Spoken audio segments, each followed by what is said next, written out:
વલસાડ જિલ્લા કલેક્ટર તરીકે આજે જે આઈએમડી ડિપાર્ટમેન્ટ તરફથી વલસાડ જિલ્લામાં આજ અને આવતીકાલ બંને દિવસ માટે રેડ એલર્ટ આપવામાં આવ્યું છે. આપના માધ્યમથી હું વલસાડ જિલ્લાની તમામ પ્રજાને એક સંદેશ મોકલવા માંગુ છું કે શક્ય હોય ત્યાં સુધી ઘરમાં રહો, પરિવારનું ધ્યાન રાખો. બિનજરૂરી લો લાઇન જ્યાં એરિયા છે, જ્યાં ઓવરટોપિંગ થયેલું હોય એવા રસ્તાઓ ઉપરથી લોકો પસાર ના થાય. આના માટે અમે અહીંયાથી 6/7/24ના રોજ એક જાહેરનામું પણ કર્યું છે. એ પણ મીડિયા મિત્રો જરા ડિક્લેર કરે. સાથે સાથે જે પરિસ્થિતિ છે અત્યારની વરસાદની એ જોતાં જો એક જ જગ્યાએ વધુ વરસાદ પડી જાય તો પ્રશ્ન ઉપસ્થિત થાય. એટલે તમામને મારી નમ્ર અપીલ છે કે શક્ય હોય ત્યાં સુધી બિનજરૂરી બહાર જવું આવવું ટાળે. મધુવન ડેમમાં આઉટફ્લો અત્યારનું લેવલ 72 છે એનું, અને અત્યારે એમને આઉટફ્લો આપ્યો છે 49,053 ક્યુસેક પાણીનો.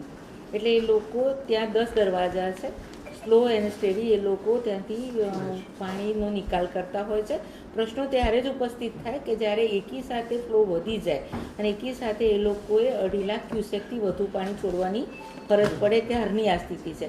છતાં પણ મધુવન ડેમના જે ત્યાં અધિકારીગણ છે એના સતત સંપર્કમાં અમે રહીએ છીએ અને ત્યાં પણ સૂચના અપાયેલી છે કે 72 તમારું જ્યારે પાણી છોડવાનું શરૂ કરવાનું હોય એ પહેલાં જિલ્લા વહીવટીતંત્રનું એ લોકો ધ્યાન દોરે, જેથી જે આપણા 13 ગામો છે જેને એફેક્ટ થઈ શકે એને આપણે સમયસર જાણ કરી શકીએ. એટલે બિફોર તદ્દન એલર્ટ છે વહીવટીતંત્ર. તમામ તાલુકામાં મામલતદારશ્રી, તમામ તાલુકાના ઉપર જે સબ ડિવિઝન મેજિસ્ટ્રેટશ્રી છે, પોલીસ તંત્ર છે, લોકલ લેવલ ઉપર જે અમારા કર્મચારીગણ છે બધાને એલર્ટ કરવામાં આવેલા છે.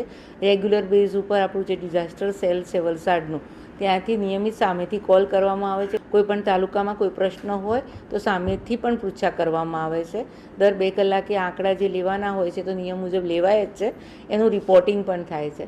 સાથે સાથે વલસાડ જિલ્લામાં એલાર્મિંગ સિસ્ટમ પણ આપણે રાખેલી છે, જેથી જો ઔરંગા નદીનું લેવલ વધે તો જે આપણા નીચાણવાળા વિસ્તારોના પ્રશ્નો થતા હોય છે પાણી ભરાવાના, લો લાઇન એરિયાના વલસાડ જિલ્લાના, એ લોકોને સમય પર આપણે સતર્ક કરી શકીએ, એ લોકોનું ત્યાંથી સ્થળાંતર કરાવી શકીએ. એટલા માટે પ્રથમ વોર્નિંગ આપણે જ્યારે એ લોકોને આપીએ છીએ ત્યારે એ લોકો સતર્ક થાય, અને બીજી વોર્નિંગ અને થર્ડ વોર્નિંગ તરત આપણે એમને ત્યાંથી સ્થળાંતર કરતા હોય છે.